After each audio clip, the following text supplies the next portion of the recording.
बहुत समय पहले की बात है। मगध राज्य में राजा चंद्रप्रभा का शासन था। वह बहुत ही न्यायप्रिय और दयालु राजा थे। उनके राज्य में किसी को भी अन्याय या अत्याचार का सामना नहीं करना पड़ता था। परंतु राज्य में एक व्यापारी था जिसका नाम सुमेरदत्त था। वह बहुत अमीर था, लेकिन उतना ही लालची और स्वार्थी भी। उसके लिए सबसे महत्वपूर्ण चीज धन थी और वह इसे पाने के लिए किसी भी हद तक जा सकता था। एक दिन राज्य में एक गरीब संत आए। वे बहुत ज्ञानी और साधु प्रवृत्ति के थे।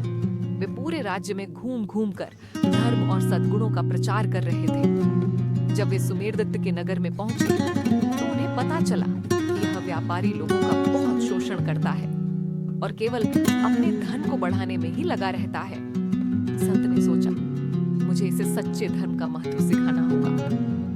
वे सुमेरदत्त के महल के बाहर बैठे और उससे भिक्षा मांगी। सुमेरदत्त ने उन्हें घृणा से देखा और कहा, मुझे भिक्षा देने से क्या लाभ? मैं अपने धन को व्यर्थ नहीं करता। तुम भी मेहनत करो और धन कमाओ। संत मुस्कुराए और बोले, ठीक है, मैं तुमसे कुछ नहीं मांगता, लेकिन एक सवाल पूछ सकता हूँ?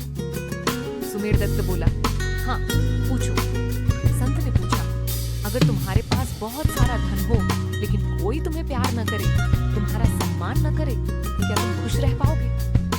सुमेरदत्त को यह प्रश्न अजीब लगा। उसने कहा, धन से सब कुछ खरीदा जा सकता है, सम्मान, मित्रता और यहाँ तक कि खुशी भी। संत ने कोई उत्तर नहीं दिया, बस मुस्कुराए और चले गए। कुछ दिनों बाद सुमेरदत्त को अपने धन का घमंड हो गया।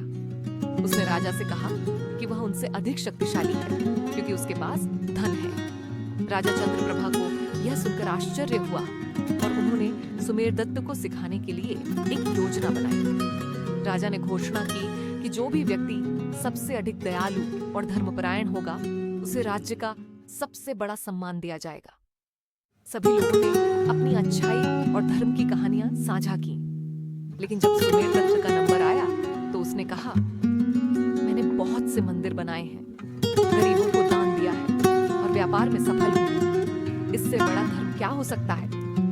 राजा ने मुस्कुराते हुए संत को बुलाया और पूछा, क्या यह व्यक्ति सच में सबसे धर्मपरायण है? संत बोले, सुमेरदत्त, तुमने मंदिर बनाए, लेकिन क्या तुमने कभी किसी भूखे को खाना खिलाया? तुमने गरीबों को दान दिया, लेकिन क्या तुमने कभी किसी की सच्चे दिल से मदद की?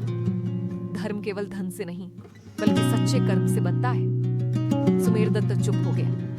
उसे पहली बार एहसास हुआ कि उसका धन उसे सच्चा सम्मान नहीं दिला सकता। उसने महसूस किया कि धन से बड़ा धर्म होता है और सच्ची खुशी दूसरों की सेवा में है। धन से धर्म नहीं खरीदा जा सकता, बल्कि सच्चे कर्मों से पाया जाता है। समाज में सच्चा सम्मान धन से नहीं, बल्कि नेक कार्यों से मिलता है। दयालुता, परोपकार और सत्य के मार्ग पर चलना ही सच्चा धर्म है। अगर आपको यह कहानी पसंद आई तो इसे दूसरों के साथ साझा करें और धन से बड़ा धर्म की इस सीख को अपने जीवन में अपनाएं। कैसी लगी आपको यह कहानी? अगर अच्छी लगी हो तो अनमोल वाचन कहानियन चैनल को लाइक, शेयर और सब्सक्राइब जरूर करें।